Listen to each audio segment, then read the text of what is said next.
वन्दितु सर्वसिद्धे धुविममलमणो वमं गदिं पते वोच्छामि समय पाहुड मिणमो सुध केवली भणिदम।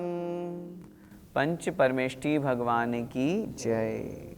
हम सभी आचार्य कुंद कुंद स्वामी द्वारा रचित समय सारजी महाग्रंथ पढ़ रहे हैं, जिसमें अजीवादिकार में पिछली ज्ञानशाला की कक्षा में हमने देखा कि जो जीव के द्वारा किए जाने वाले राग द्वेष हैं, जो भी विकारी भाव हैं, स्पर्श रस गंध वर्ण हैं, स्थिति अनुभाग हैं, कर्म नो कर्म हैं, ये जीव के नहीं हैं। इस तरह की हमने चर्चा की थी। आज की इस कक्षा में हम दो गाथाएं पढ़ेंगे, गाथा क्रमांक 60 और 61। ये गाथा क्रमांक 60 आचार्य जयसेन स्वामी महाराज ने जो टीका लिखी उसके अनुसार है। अमृतचंद स्वामी महाराज की टीका के अनुसार गाथा क्रमांक 55 अपने को ग्रहण करना है। आइए गाथा क्रमांक 60 देखते हैं। णेवय जीवठाणा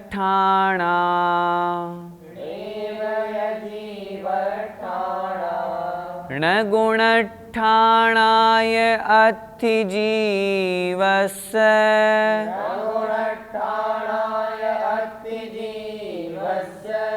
जेण दुएदे सौवे पुग्गल दौवस्य परिणामा। बोलिए एक साथ। नेवय जीवठाणा णगुणठाणाय अत्थि जीवस्य जेण दुएदे सौवे पुग्गल दौवस्य परिणामा। गाथा का अर्थ णेवय जीवठाणा।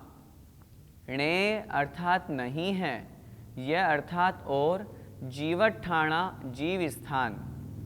क्या चर्चा चल रही है, पहले हम इस चीज़ को समझें।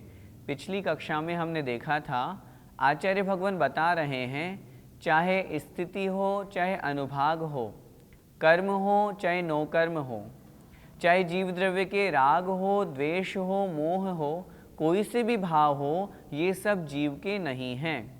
उसी चर्चा को आचार्य महाराज इस गाथा में आगे बढ़ा रहे हैं और कह रहे हैं णेवय जीवठाणा। णेय नहीं है, यह मतलब और, जीवठाणा अर्थात जीव स्थान, जीव समास।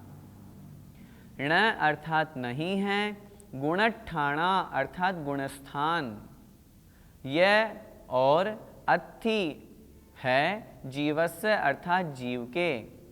ये जीव के ण अत्थि नहीं हैं। दो पंक्तियों को फिर से देखें। णेवय जीवठाणा अर्थात ये जीव स्थान नहीं है, और गुणठाणा ण अत्थि जीवस्य, और जीव के ये गुणस्थान भी नहीं हैं। जेण दु एदे सव्वे, जेण अर्थात क्योंकि, एदे सव्वे ये सभी, जेण क्योंकि, एदे सव्वे ये सभी। ये सभी कौन? गुणस्थान, जीव समास, राग द्वेष मोह, कर्म नो कर्म, स्थिति अनुभाग, ये सब जितने भी भाव हैं, ये सभी पुग्गल दौवस्य परिणामा। पुग्गल दौवस्य अर्थात पुद्गल द्रव्य के परिणामा, परिणाम होते हैं। ये जितने भी भाव हैं, चाहे हम जीव स्थान की बात करें, चाहे गुणस्थान की बात करें, चाहे कर्म ज्ञान वर्ण आदि जो 8 कर्म हैं उनकी बात करें, चाहे शरीर आदि 9 कर्म की बात करें, चाहे राग हो चाहे द्वेष हो, ये सभी पुद्गल द्रव्य के परिणाम हैं। ये पुद्गल द्रव्य के परिणाम हैं, इसीलिए आचार्य महाराज यहाँ पर कह रहे हैं कि ये जीव के नहीं हैं। एक बार फिर से गाथा का अर्थ देखें। आइए एक बार फिर से इस गाथा का हम अर्थ देखते हैं। णेवय जीवठाणा, णेव अर्थात नहीं है, यह अर्थात और, जीवठाणा अर्थात जीव स्थान, जीव समास। ण गुणठाणा, गुणस्थान भी नहीं है, किसके? जीवस्य अर्थात जीव के। ण अत्थि नहीं है, जीव के जीव समास भी नहीं है, जीव स्थान भी नहीं है और गुण स्थान भी नहीं है। जेण क्यों नहीं है? क्योंकि एदे सव्वे ये सभी गुण स्थान, जीव समास, मार्गणा और इसके अलावा जितने भी भाव हैं ये सब पुद्गल दव्वस परिणामा, पुद्गल द्रव्य के परिणाम हैं, पुद्गल द्रव्य के भाव हैं। इसलिए आचार्य महाराज ने यहाँ पर इनको जीव के ऐसा नहीं कहा, बल्कि ये कहा ये तो पुद्गल के हैं। गाथा का भावार्थ, जीव के जीव स्थान भी नहीं है और जीव के गुण स्थान भी नहीं है, क्योंकि ये सब पुद्गल के परिणाम हैं। इस गाथा का पद्यानुवाद पढ़ते हैं। ये जीव थान गुण थान न जीव के हैं, ये चूंकि सर्व जड़ रूप अजीव के हैं। चैतन्य धाम जड़ से अति भिन्न न्यारा, आराध्य जीव वह है मम है सहारा। इसी क्रम में आचार्य महाराज अगली गाथा क्या कह रहे हैं, देखें। व्यवहारेण दुएदे,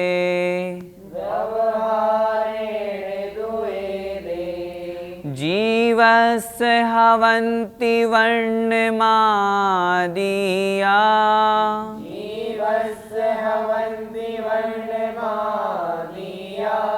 गुणठाणन्ता भावा, न दुःखे निश्चयणयस्य। बोलिए। व्यवहारेण दुएदे, जीवस्य हवन्ति वर्णमादिया, गुणठाणन्ता भावा, न दुःखे निश्चयणयस्य। फिर से। व्यवहारेण दुएदे, जीवस्य हवन्ति वर्णमादिया, गुणठाणन्ता भावा, न दुःखे निश्चयणयस्य। गाथा का अर्थ देखें।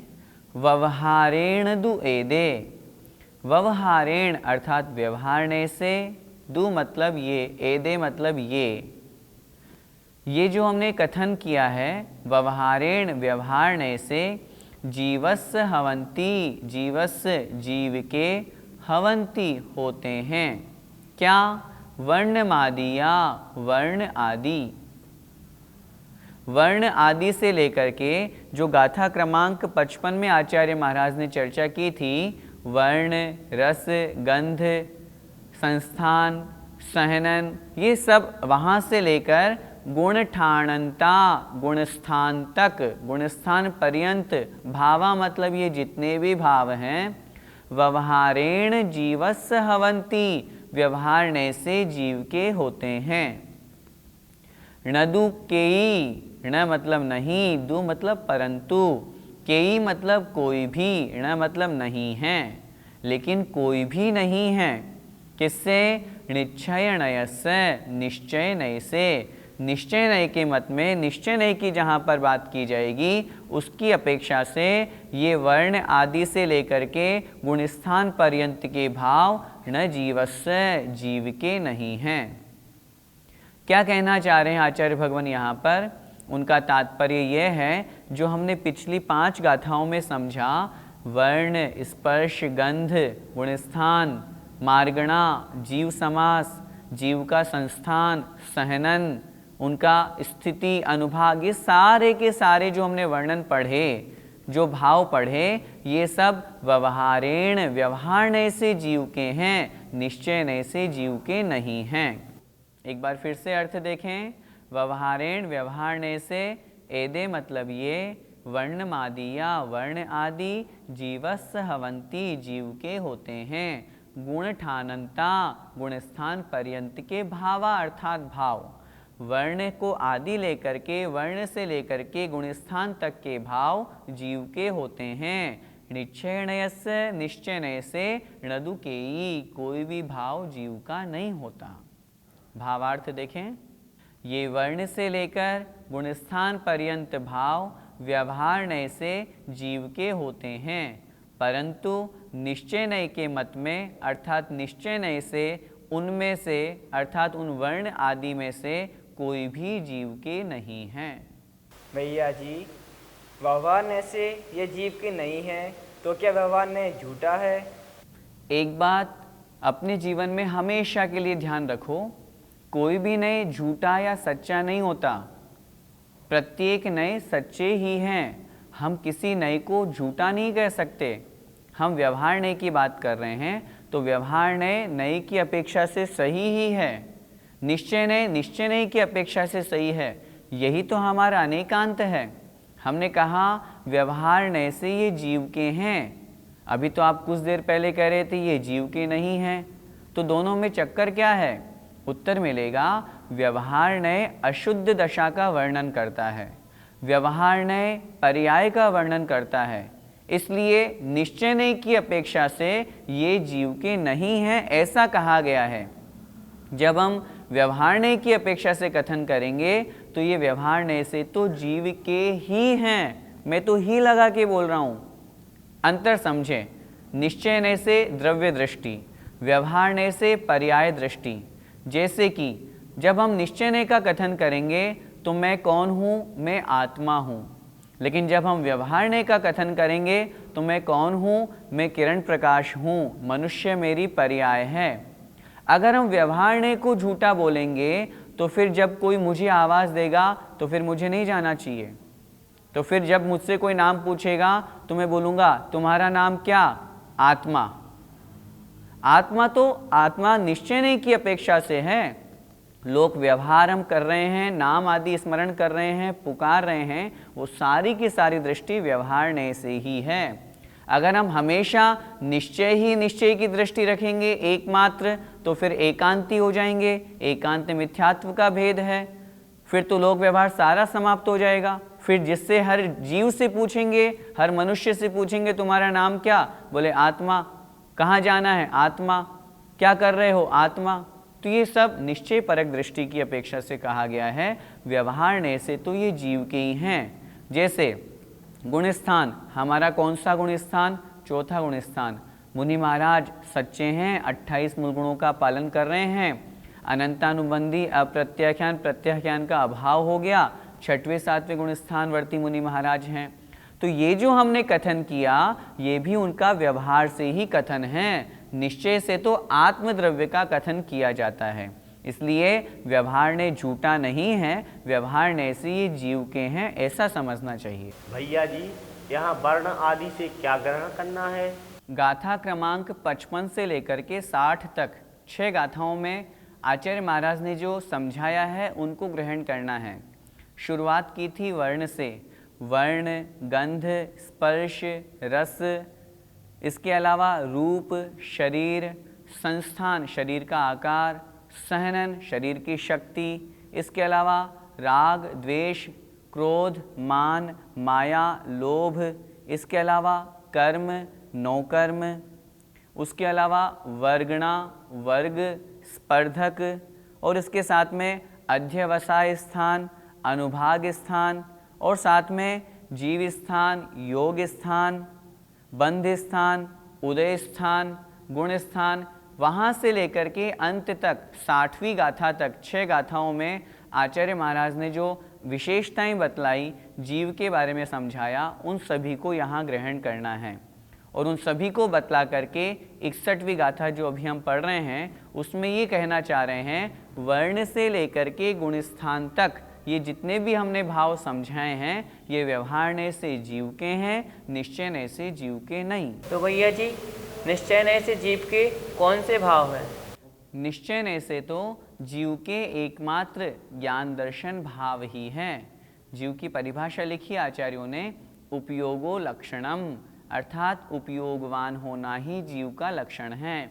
ज्ञान दर्शन कहा भी है ना, ज्ञाता दृष्टा, ये आत्मा का स्वरूप है। निश्चय नय से शुद्ध आत्मा का यही स्वरूप है और यही भाव है।